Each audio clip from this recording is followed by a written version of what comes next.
Hey, good Monday morning, everybody. Scott Peavy here with the Business on Purpose platform. Had an incredible weekend.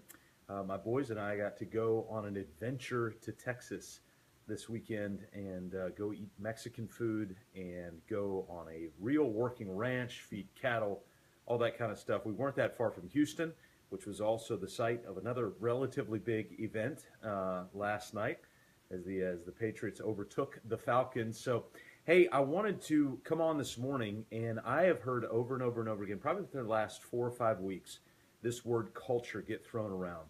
And a lot of people are using the word culture, but they're not quite sure what it means. And so I've been getting asked a lot, what is culture? And so I was sitting down with a client last week, and we really began to work through this word because he's trying to develop a specific culture in his business, which is the right thing to do. And we started to define it. So I thought I would define it here. And while I'm doing this, I'm actually doing a podcast. So I'm going to do this as well. And so that's why I've got the microphone here. So let me click record and then we'll get started. So as we talk about culture, one of the most important things that I've seen, I was sitting down with a business owner about a month and a half ago. And we were talking about, and this guy has grown a significant business. He's taken a fast food business and he's grown it from zero. And he grew it to about 500 stores before he sold it and did very, very well. And now he's been in a few other businesses as well. But this particular business that he's in now is more of a money holding business. And as we were talking about some of the issues that we were bringing up in our discussion, one of the questions he asked me was, hey, what is it that you do? So I started telling him about how we liberate small business owners from the chaos of working in their business. And we do it in a very specific kind of step-by-step approach, starting with the vision, articulation, the mission, and the unique core values. And as we got to talking, and he said, I didn't hear you mention the word culture. And I said, well, it's actually a subset of vision, and what we talk about is one of the 7 categories we talk about within vision. And he said, all right, well, let me tell you from my perspective what I see culture as. And so we started talking about the value of culture and essentially laid down that culture is kind of everything as it relates to the business. And so when I left that lunch, we talked about culture, but we didn't talk a lot about the details of the nuts and bolts of culture. And so over the last few weeks, I've really been trying to work through what are the nuts and the bolts of culture. And so here's what we've landed on. As we thought about this last week, it was so interesting. We actually looked up the definition of culture. There are a couple of different definitions of culture, but one was more of a biological focus of a definition of culture. And it was really interesting to see the biology term of culture as it relates to the other terms of culture. And I was actually with a medical staff about 3 weeks ago, and there was a lab, somebody who ran the lab was in this meeting that we were in, and we were talking about this word culture, and she really had a unique perspective on the term culture because of the work that she does in a lab. You know, they deal a lot with cultures and bacteria and those sorts of things. And so it got me to thinking, as I looked up this definition of the word culture from a biological perspective, there were 3 elements that we saw that made up this term of culture. The first was to have a life form of some type. The second is an artificial environment. And the third are nutrients. And so if you've got those 3 elements, what you have is you have the opportunity for culture to be able to grow. You have to have a life form. You have to have an artificial environment. You have to have nutrients of some kind. So I want you to think about this, and let's put this in the metaphor of business. So if we've got a life form, if we've got an artificial environment, if we've got nutrients, the life form is the employee, the person, the owner, the human being. The artificial environment is the business, and the nutrient is whatever you feed the artificial environment to see the life form grow. All right, so let's take that again. The life form is the owner, the employee, could even be the customer. The artificial environment is the business setup, whatever that is. Either it's an on-site business, a virtual business, whatever it might be.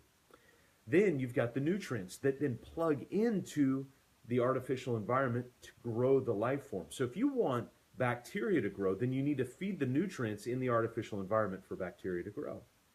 If you want a human being to grow, then you need to feed the artificial environment with the nutrients in order for that human being to grow.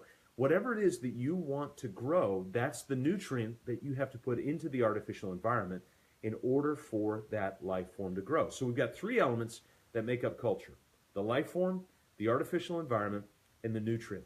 So my question to us is, what are the nutrients that we're plugging into the artificial life form, or to the artificial environment, so the life form can grow?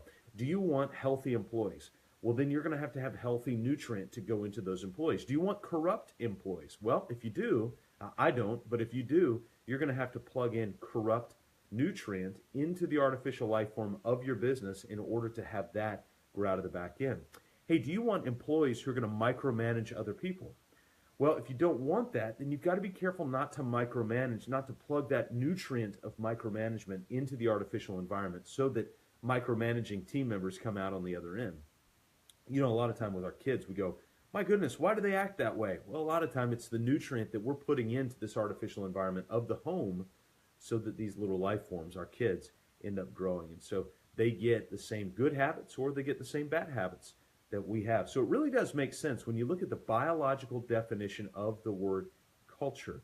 It takes three elements: life form, artificial environment, and then the nutrients. So the question is, and if you look at it from a Bible perspective, the nutrients are that what they call the fruits of the Spirit: love and joy, peace, patience, kindness, goodness, faithfulness, gentleness, self-control. If those are the items that you want embedded into if those are the items that you want the life forms, your employees, your customers to have, well, then those are the nutrients that you're going to have to feed the artificial environment of your business. Let's take it down to the home. If we want our kids to exemplify those things, those are the nutrients that we're going to have to embed into the artificial environment of the home that we're building ourselves. So the ultimate question for us is, what do we want the culture to be? Well, if we boil that down, we really have to go back to the nutrients that we're ingesting into that, right? And so if we want the love and the joy and the peace and all of those sorts of things to come out, or if we want productivity, efficiency, thoughtfulness, kindness, joy, smiling, all of those things to come out through our team members, maybe even through our business, then we've got to inject that nutrients into the artificial environment of our business.